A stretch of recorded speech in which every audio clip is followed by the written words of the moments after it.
right, hello wine drinking people. Time for more of what I've had to drink yesterday, and a lot of juice going down this summer here. Even though I had a couple weeks off, don't worry, what I drank are probably a little light, but you're going to see them coming back here as we get back in the swing of things. This is a tasting I had with one of our good friends before the break, and this is a winery we're very familiar with here. They just changed suppliers. So a new supplier, but the same juice and really good value, this Reata label. We've had the Chardonnay in our gift boxes and all estate bottle juice and the Light Horse wine. This is the first time we've had this. This is an entry-level wine. It was formerly Kirkland Ranch. This is the farthest south vineyard in Napa, now called Jamison Ranch. And this one's 100% Carneros fruit, but they put California on the label. I guess they want to have the ability to change that and bump up the production in future vintages. So right now, this is a great little value here. This wine sees a little bit of oak, very fresh and clean apple and pear fruit, a touch of creme caramel, a little hint of butter toast here. Really light and fruity on the tongue with a short but pleasant finish at $12.75, short on the wallet as well. The Reata Carneros Chardonnay sees about 10 months in oak, and most of it being used all estate Carneros fruit here. Lemon drop candy fruit, hints of vanilla bean creme brulee and cinnamon spice. A nice creamy texture on the tongue. Definitely a step up in concentration here. The lovely lemon drop candy, red delicious apple fruit. Touch of vanilla bean creme brulee notes on the finish. Very good juice at 20 bucks. These 2012s. Outstanding vintage for Napa and Sonoma and Northern California. All right, the Light Horse Pinot, another California appellation. This comes from a blend of Monterey and San Benito County fruit, light red berry fruit, strawberry and cherry with pretty floral notes, a hint of brown spice. Really light and juicy wine on the tongue.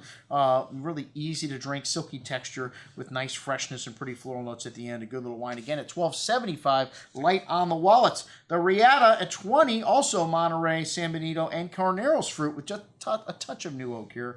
Dark cherry, dark raspberry fruit on the nose, notes of fresh flowers, a good hint of dark spice there as well. Good amount of that dark berry fruit showing on the tongue with smooth, velvety tannins, bright and fresh here with a nice zest to the finish. Lots of sweet fruit, very good juice at $20. The Whiplash Zinfandel from Lodi. All right, well, you know how I feel about Zinfandel. Not my favorite grape varietal, but this one, not bad. I mean, a little bit on the light side, very easy drinking.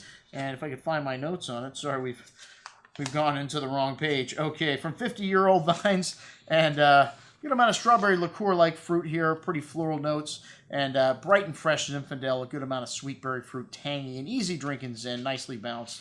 A good wine. Like I said, Zinfandel, not really my bag, baby. But the Light Horse Cabernet from 3 counties. Again, Napa, Lodi, and Lake County. This juice has got a nice amount of ripe currant and cherry berry fruit with sweet tobacco spice, a hint of a peppery note to the currant and cherry fruit on the tongue. Very forward and seductive, very pleasant, easy drinking wine at $12.75. You see these on the by the glass list. A nice little glass of wine for $6 to $8.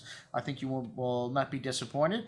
The Jamison Ranch, definitely a step up here. This double Lariat wine, 2011 though. A little lighter year. This was definitely a little tough for them. They heat up the grapes and then flash freeze them. So I've heard of them doing this at different places around the world. It's a technique called flash détente, and I guess it's supposed to clean up some of the bugs that could be in the wine. It's barrel fermented. Has a note of eucalyptus to the red cherry and currant berry fruit. Very forward with the ripe brown tannins, smooth, slight herbs and cocoa notes there. A very good little wine at $40.50. Maybe just a little bit expensive for that price, but a lot of good stuff here, and that's what we had to drink with our friends from Jamison Ranch. I'm your host, Andrew Lampasoni, signing off for the Wine Watch, saying remember, always drink the good stuff first.